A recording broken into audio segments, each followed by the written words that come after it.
आज यहाँ पे मैं एक नियर बाई यूनिवर्सिटी है, सैजंग यूनिवर्सिटी के करीब, जिसका नाम है कंकुक यूनिवर्सिटी। तो मैं आज कंकुक यूनिवर्सिटी के पास जो है वो आया हूँ। यहाँ पे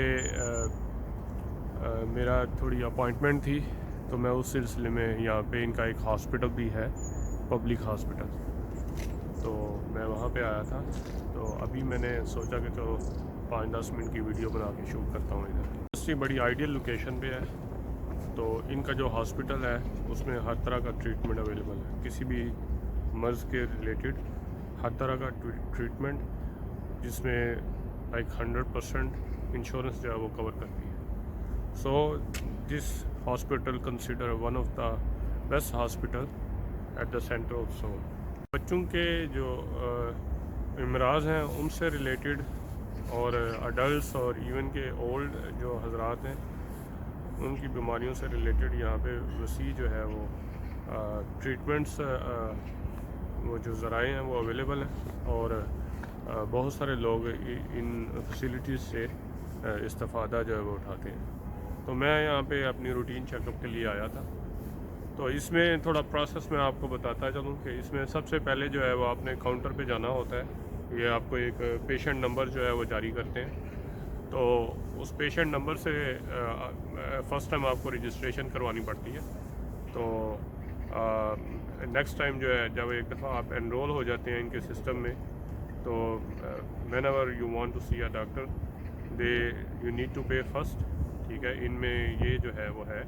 हमारे यहाँ नॉर्मली पाकिस्तान वगैरह में इस तरह नहीं चलता। वहाँ पे पहले डॉक्टर को कंसल्ट किया जाता है और उसके बाद जो है वो पेमेंट वगैरह उसका जो है वो पे की जाती है। यहाँ पे जो है वो उल्टा है। यहाँ पे पहले जो है वो डॉक्टर इवन के before seeing doctor you have to make a reservation first. ठीक है, तो फिर जो है वो आप डॉक्टर को सी कर सकते हैं, और आफ्टर सीइंग डॉक्टर आपको जो है वो पे करना पड़ता है। सम सिचुएशंस आपकी रजिस्ट्रेशन हो जाती है और आपको एक पेशेंट नंबर जो है वो जारी कर दिया जाता है। तो उसके बाद जो है वो आप जिस भी बीमारी में मुब्तला हैं आप उसके पर्टिकुलर डॉक्टर के पास जाके कंसल्टेंट जो है वो हासिल कर सकते हैं। तो उसमें यह है कि फ़ॉर एग्ज़ाम्पल मैं अपनी मिसाल दूँ तो फ़र्स्ट टाइम जो है वो आना पड़ता है इधर। रजिस्ट्रेशन होने के बाद मैंने एक पर्टिकुलर डॉक्टर है उससे मैंने रिजर्वेशन अपॉइंटमेंट करवाई हुई है। ठीक है, तो मैं उस टाइम के मुताबिक यहाँ पे 1-2 मिनट के ऊपर होने से भी आपकी अपॉइंटमेंट कैंसिल कर दी जाती है। तो उस टाइम पे मैं जो है, और डॉक्टर को पता है कि क्या मसला हो सकता है, तो मुझे कंसल्टेंट फ़ीस जो है वो डॉक्टर की पहले फ़ी जो है वो पे करना पड़ती है। और जब मैं उससे विज़िट करता हूँ, फॉर एग्ज़ाम्पल वो कुछ सर्टन ब्लड टेस्ट कह देता है या कोई भी और जो है फर्दर इवेलुएट करने के लिए वो कोई भी टेस्ट वगैरह रेफ़र कर देता है, तो उस टेस्ट होने से पहले मुझे उन टेस्ट को जो है वो पे करना पड़ता है। तो एक दफ़ा पेमेंट कंप्लीट होने के बाद मैं वो टेस्ट जो है वो जो है मैं उनको वो करवा सकता हूँ, चाहे वो ब्लड टेस्ट है, चाहे यूरिन टेस्ट है, चाहे और डिफरेंट एक्सरे वगैरह और तरह के टेस्ट हैं। तो ये सारे तभी पॉसिबल है जब आप जो है एक दफ़ा पेमेंट जो है वो कर चुके होते हैं। टेस्ट जो है वो नॉर्मल हो और उनमें कोई मसला ना हो तो आपको रिपोर्ट मोबाइल में भी वो सेंड कर सकते हैं। ठीक है, और अगर कोई मसला हो तो वो फर्दर नेक्स्ट अपॉइंटमेंट जो है वो आप उनके साथ कर सकते हैं और फर्दर अपनी बीमारी को जो है वो इवेलुएट कर सकते हैं। तो डॉक्टर जो है वो यहाँ पे आप समझ लें कि थोड़ा प्रोसेस लेंथी है, टाइम थोड़ा लगता है, क्योंकि ये डायग्नोसिस जो इनका है वो काफ़ी टाइम ले लेता है। ठीक है, तो ये उस पर बड़ा जो है वो टाइम लेते हैं, डिफरेंट तरह के टेस्ट जो है वो करवाते हैं, और अनटिल अनलेस के उस फाइनल मर्ज तक ये पहुँचते नहीं है, ये टेस्ट जो है वो करते रहते हैं। तो ये आप समझ लें यहाँ पे जो है वो ये हकीम बन चुके होते हैं। ठीक है, इस मामले में। लेकिन जब एक दफ़ा जो है ये मर्ज़ जो है वो उसकी शनाख्त कर लेते हैं, तो उसके बाद जो है ट्रीटमेंट ये डिफरेंट जो है वो ऑप्शंस होते हैं इधर। ये hospital one of the top hospital है इन सोल। तो आप यहाँ पे जो है वो आप ट्रीटमेंट करवा सकते हैं। रह की बात है कि जो है कितना को एक्सपेंसिव है, और आपके पास अगर इंश्योरेंस ना हो तो वो कितना जो है वो आपके लिए बर्डन हो सकता है। तो ये डिपेंडिंग ऑन आप किस डिजीज़ में हैं, तो ये उस पर डिपेंड करता है। सारी बीमारियां जो हैं वो इधर इंश्योरेंस जो है वो उनको कवर करती है। लाइक 90% जो है वो कुछ केसेस में वो इंश्योरेंस जो है वो कवर कर लेती है। तो हमारे एक दोस्त थे, तो उनके बच्चे की यहाँ पे बर्थ हुई, तो उस बच्चे को जो है वो NICU में मुंतकिल कर दिया गया, ठीक है। तो उसमें जो है डायग्नोसिस क्या हुआ, उसका जॉन्डिस जो है वो उसमें अपीयर हुआ, ठीक है। तो जॉन्डिस की एक जो है वो उसकी होती है फोटोथेरापी उसको कहते हैं, ठीक है। तो वो जो है वो अंडर कांस्टेंट लाइट जो है वो सेवरल आवर्स इवन के several days depending on the magnitude of jaundice, ठीक है, वो आपको रखते हैं बच्चे को, और उसके बाद जो है वो उसको डिस्चार्ज कर देते हैं। तो उन्होंने उसमें बच्चे की नॉर्मल है, ये पाकिस्तान वगैरह में जॉन्डिस जो है वो अपीयर होती है बच्चों में मोस्ट ऑफ द टाइम। तो उनके बच्चे में जॉन्डिस अपीयर हुई, जो कि बाद में फिर उन्होंने फ़ोटोथेरापी के सेशन किए और जॉन्डिस जो है ख़त्म होने के बाद डिस्चार्ज कर दिया गया। डिस्चार्ज होने के बाद जब जॉन्डिस का बिल आया, तो अराउंड जो है कोरियन वन में तकरीबन 2 दिन का जो है वो तकरीबन 4 मिलियन कोरियन वन जो है वो उनका बिल बना। इंश्योरेंस ना होती तो 4 मिलियन का 4 मिलियन वो उनको खुद पे करना पड़ता, ठीक है। लेकिन इंश्योरेंस होने, क्योंकि उनकी इंश्योरेंस थी, और यहाँ पे एक सेंट्रल इंश्योरेंस होती है जो कि मोस्ट ऑफ द स्टूडेंट्स और एम्प्लॉय जो भी होते हैं वो सबको वो इंश्योरेंस जो है वो लेनी पड़ती है। डिपेंडिंग ऑन द आपकी वैल्यू जो है इनकम की वो क्या है, उसके मुताबिक जो है वो इंश्योरेंस आपसे डिडक्ट करते हैं। जो आपकी इनकम की वैल्यू जो है वो बढ़ती जाएगी, तो इंश्योरेंस जो है उसकी डिडक्शन भी वैल्यू भी इंक्रीज़ होती जाएगी। तो 4 मिलियन का जो बिल उनको आया, तो उसमें से उनको सिर्फ जो है 70,000 कोरियन वन जो है वो पे करना पड़ा। तो आप अंदाज़ा लगा लें कि मोर देन 90% जो है वो इंश्योरेंस जो है वो कवर कर चुकी थी। लेकिन मैंने बहुत सारे केसेस ऐसे देखे हैं जो नहीं ख़रीदते, तो उनको जो है पूरी की पूरी वैल्यू खुद जो है पे करना पड़ती है। इंश्योरेंस है वो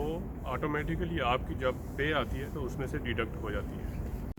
फॉर एग्ज़ाम्पल अगर आप स्टूडेंट वीज़े पे आते हैं, जो कि नॉर्मली D2 वीज़ा होता है, उस पर जो है वो आपकी डिपेंडिंग ऑन आपकी इनकम की क्या है। तो मैं फॉर एग्ज़ाम्पल कहता हूँ, आप मास्टर वगैरह में आते हैं या PhD में आते हैं, लेट से आपका 1 मिलियन स्कॉलरशिप लगता है, तो उसमें से आपकी तकरीबन 80,000 कोरियन वन पर मंथ वो जो है वो आपकी डिडक्ट होगी। 1 मिलियन स्कॉलरशिप से 80,000 और 90,000 कोरियन वन पर मंथ आपकी वो सैलरी से ऑटोमेटिकली इंश्योरेंस डिडक्ट हो जाएगी, चाहे आप उसको यूज़ करें इंश्योरेंस को या ना यूज़ करें, इतनी आपकी सैलरी से जो है वो ऑटोमेटिकली डिडक्ट हो जाएगी। अगर आप वर्कर वीज़े पे हैं, फॉर एग्ज़ाम्पल रिसर्चर वीज़े पे या पोस्ट डॉक वगैरह हैं, तो उनका वर्क वीज़ा डिफरेंट होता है, उनकी सैलरी भी ज़्यादा होती है, तो उससे के मुताबिक उनकी सैलरी से अराउंड 150 और something like that 150,000 Korean one वो डिडक्ट हो जाती है। सो डिपेंडिंग ऑन आपका वीज़ा कौन सा है, आपका इनकम स्केल क्या है, तो बेस्ड ऑन दैट आपकी जो इंश्योरेंस जो है उतनी वैल्यू उसकी डिडक्ट हो जाती है। तो यहाँ पे मैं पॉइंट जो है वो क्लियर करता जाऊँ कि चाहे आप उस इंश्योरेंस से आपने एक दफ़ा भी जो है आपको फीवर हुआ है तो आपने क्लेम नहीं किया, आपको कुछ भी नहीं हुआ, ओवर द ईयर आप पूरा साल जो है वो जो है आपको कोई आपने इंश्योरेंस यूज़ नहीं की, फिर भी जो है वो आपकी उतनी वैल्यू जो है वो हर महीने डिडक्ट होगी। लेट्स से अगर आप जो है, और at the end of the year यहाँ पे मैं एक और जो है पॉइंट मैं रेज़ करता हूँ, आपको बीइंग फार्मर आपको जो है वो टैक्स रिफ़ंड के लिए वो आपको हर साल के एंड पे आपको जो है वो टैक्स रिफ़ंड अप्लाई करना पड़ता है। सो अगर आप स्टूडेंट हैं तो आपने जो भी आपका इनकम टैक्स जो है वो डिडक्ट हुआ है, तो आपको उसकी कुछ वैल्यू जो है वो आपको जो है रिटर्न कर दी जाएगी, लेकिन आपको पहले अप्लाई करना पड़ता है। वो उसकी एक पर्टिकुलर वेबसाइट है, आपको उस पर जाके अप्लाई करना पड़ता है। So basically there are 2 things कि आपकी जब भी सैलरी आती है उसमें से 2 बेसिक चीज़ें ऐसी हैं जो डिडक्ट होती हैं। एक आपकी इंश्योरेंस जो है वो डिडक्ट होती है, और दूसरी आपकी इनकम टैक्स जो है, जितना भी आपका इनकम है उसके मुताबिक इनकम टैक्स उतना जो है वो डिडक्ट हो जाता है। सो अगर आप स्टूडेंट हैं तो आपका अराउंड 8.8% इनकम टैक्स जो है नॉर्मली होता है, ठीक है। तो उसके बाद रिसर्चर वगैरह पे उस पर जो है वो थोड़ा डिफरेंट क्राइटेरिया जो है वो लागू होता है। सो इंश्योरेंस होने के क्या फ़ायदे हैं? इंश्योरेंस के बहुत फ़ायदे हैं, जैसा कि मैं आपको ऑलरेडी एक एग्जांपल दे चुका हूँ एक दोस्त की। ठीक है। इसके अलावा और भी जो है कुछ ऐसे इंसिडेंट होते हैं जो बंदा जो है वो फोर्स ही नहीं कर सकता, ठीक है। हमें नहीं पता कि वो किसी भी वक्त इंसिडेंट उस तरह के हो सकते हैं, तो उसके लिए इंश्योरेंस जो है वो बहुत ज़रूरी है। वैसे भी अब तो कोरिया में इन्होंने कंपलसरी कर दिया, पहले इंश्योरेंस ऑप्शनल हुआ करती थी, लेकिन मेरा ख्याल है 1-2 सालों से इन्होंने कंपलसरी कर दिया है। अब हर बंदे को जो है वो इंश्योरेंस जो है वो लेना पड़ती है। तो एमरजेंसी आपको हो जाए किसी भी किस्म की, तो उसमें भी आपके लिए काफ़ी जो है रोल प्ले करती है, तो उसका काफ़ी पोर्शन जो है वो इंश्योरेंस खुद कवर करती है, ठीक है। अब बहुत सारी बीमारियां ऐसी हैं, फॉर एग्जांपल आप हार्ट अटैक हो जाता है, ठीक है, या ब्रेन हेमरेज हो जाता है, या कुछ ऐसी बीमारियां जो बंदा प्रिडिक्ट नहीं कर सकता, वो किसी भी वक्त हो सकती है। तो उन बीमारियों को के लिए इंश्योरेंस जो है वो काफ़ी हेल्प करती है। इंश्योरेंस का एक और सबसे बड़ा बेनिफिट ये है कि आप अगर इंश्योरेंस आपके पास है तो आप उस पर अपने डिपेंडेंट जो है उनको भी आप ऐड कर सकते हैं। फॉर एग्ज़ाम्पल आप अपनी वाइफ को ऐड कर सकते हैं, आप अपने बच्चों को ऐड कर सकते हैं, इवन कि आप अपने पेरेंट्स यानी माँ बाप दोनों को ऐड कर सकते हैं, ठीक है। सो जो चीज़ें या जितना लेवल आप एंटाइटल्ड हैं इंश्योरेंस कवर जितनी आपकी होगी उतनी ही उन लोगों की भी इंश्योरेंस कवरेज होगी। पे मैं आज की वीडियो जो है वो एंड करता हूँ। आपको इंश्योरेंस के सारे मैंने फ़ायदे बताए हैं। नुकसान इसका सिर्फ आपकी जो इनकम है उस पर जो है थोड़ा बर्डन है, बाकी इसका कोई नुकसान नहीं है। तो मैंने सारे फ़ायदे के फ़ायदे ही बताए हैं आपको, तो इसलिए इंश्योरेंस जो है वो ज़रूर ख़रीदनी चाहिए। अपने आप को भी सेफ रखें, अपनी फैमिली को भी सेफ रखें। इस नोट पे मैं एंड करता हूँ आज का व्लॉग। मैं अभी थोड़ा आपको कंकुक यूनिवर्सिटी में एक पूल है उसको भी दिखाऊँगा, तो मैं अभी उधर जा रहा हूँ, आपको रास्ते में दिखाऊँगा। Thank you so much, have a good day. कंकुक यूनिवर्सिटी में जो लेक है उसके करीब जा रहा हूँ, तो मैं आपको दिखाऊंगा। यहाँ पे एक बड़ी खूबसूरत सी लेक है। I don't know at this moment के वो फ्रोज़न है या नहीं, क्योंकि यहाँ पे आजकल मौसम बहुत ठंडा है, बर्फ़बारी काफ़ी होती है।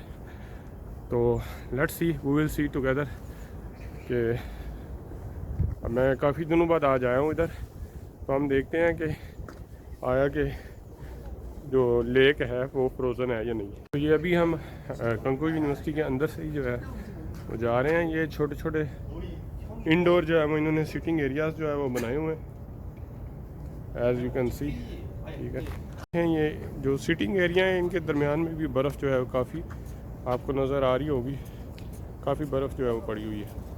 तो ये हम लेक के जो है करीब पहुँच गए हैं। तो यहाँ पे काफ़ी जो है यूनिवर्सिटी काफ़ी बड़ी है, ठीक है। तो सैजन यूनिवर्सिटी जो है उसके करीब है बिल्कुल। ये 5 मिनट बाय वॉक जो है वो लगती है। ये दोनों यूनिवर्सिटियाँ सोल के सेंट्रल एरिया में है। तो अगर आप सोल को फुली इंजॉय करना चाहते हैं तो these universities could be your option, so you will really enjoy that. तो आप इनमें से एडमिशन जो है वो कर सकते हैं। अभी देखते हैं। तो सामने जो है वो टावर्स आपको नज़र आ रहा है, ठीक है। वो जो है वर्ल्ड 5th लार्जेस्ट बिल्डिंग है, उसको लोटे टावर कहते हैं। कोरिया की सबसे जो टॉलेस्ट बिल्डिंग है वो है। तो अभी ये देखें वही बात हुई कि लेक जो है वो फ्रोज़न है, ठीक है। अभी हम उधर ही आ रहे हैं, आपको एक पूरा एरिया जो है वो दिखाता हूँ। इधर से इस रास्ते से मैं आया हूँ, ठीक है। तो अभी जो है वो हम लेक को क्लोजली देखते हैं। लेक जो है वो फ्रोज़न है, एज यू कैन सी। काफ़ी बड़ी लेक है ये, लेकिन इस वक्त जो है फ्रोज़न हुई है, ठीक है। काफ़ी बड़ी लेक है ये। सो गर्मियों के मौसम में मोस्ट प्रोबेबली आने वाले मंथ में मार्च या अप्रैल में ये लेक जो है ये काफ़ी जो है इसमें पानी का फ्लो जो है वो होगा। तो थैंक यू सो मच। इस नोट पे मैं आज का व्लॉग एंड करता हूँ। I hope you will like that. Channel को लाइक करें, अपने दोस्तों के साथ शेयर करें, सब्सक्राइब करें, और इस वीडियो को ज़्यादा से ज़्यादा जो है वो आगे फॉरवर्ड करें। Thank you so much.